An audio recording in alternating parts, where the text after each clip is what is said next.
Hi అండి, welcome to my channel. మీరు కొత్తగా ఎవరైనా చూస్తున్నట్లయితే ప్లీజ్ సబ్స్క్రైబ్ చేసుకోండి, లైక్ చేయండి. నా వీడియోని అయితే పూర్తిగా చూడండి. నేను ఏమైనా వీడియోలు పెట్టినప్పుడు మీకు నోటిఫికేషన్ అనేది వస్తుందన్నమాట. నేను చికెన్ లివర్ ఫ్రై అని చేశాను, ఆల్రెడీ మన ఛానల్లో అప్లోడ్ చేశాను. కాకపోతే నేను ప్రాసెస్ చెప్పలేదన్నమాట. ఇప్పుడు ప్రాసెస్ చెప్దాం అనుకుంటున్నాను.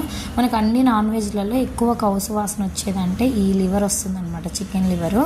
మనము సాల్ట్ పసుపు వేసుకొని ఒక 4-5 టైమ్స్ నీట్గా కడుక్కుంటే ఎటువంటి కౌసు వాసన రాదన్నమాట.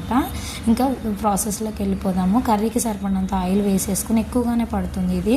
ఇంకా ఆయిల్ వేసుకొని ఆనియన్, మిర్చి, పుదీనా కూడా వేసుకొని అవి మంచిగా ఫ్రై అయిన తర్వాత అల్లం వెల్లుల్లి పేస్ట్, పసుపు కూడా వేసుకొని అవి కూడా ఫ్రై అయిన తర్వాత కడిగి పెట్టుకున్న లివర్లు వేసుకొని ఇంకా సాల్ట్ వేసేసుకొని మూత పెట్టుకొని 10 మినిట్స్ హై ఫ్లేమ్లో ఉంచితే మనకు వాటర్ అంతా బయటకు వస్తుంది. ఆ వాటర్ తోటే ఆ ముక్కలు అనేది 50% వరకు ఉడికిపోవాలి. దాని తర్వాత కర్రీకి సరిపడినంత కారం కూడా వేసేసుకొని ఒక 10 మినిట్స్ మూత పెట్టుకొని ఉడికించుకుంటే ఆల్మోస్ట్ మనకు 90% వరకు కుక్ అయిపోతుంది అనమాట.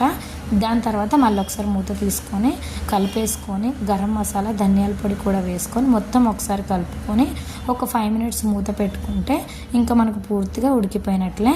మూత తీసేసుకొని కలుపుకొని ఇంకా ఇది మనకు ఎక్కువ కౌసు వాసన రాకుండా ఉండడానికి ఏంటంటే మెయిన్గా కరివేపాకు పనిచేస్తుంది అనమాట. కరివేపాకు కంపల్సరీగా వేసుకోండి. కరివేపాకు ఇంకా కొత్తిమీర కూడా వేసుకొని ఇంకా ఒకసారి కలిపేసుకుంటే మనకు కర్రీ రెడీ అయిపోయినట్లే అనమాట. ఎందులోకైనా టేస్ట్ చాలా బాగుంటుంది. 2 డేస్ వరకు అయితే మనకు ఖరాబ్ కాదనమాట. మనం జర్నీ చేసే టైంలో కూడా నాన్ వెజ్ తీసుకెళ్ళాలంటే ఇదైతే పర్ఫెక్ట్ అని చెప్పొచ్చు.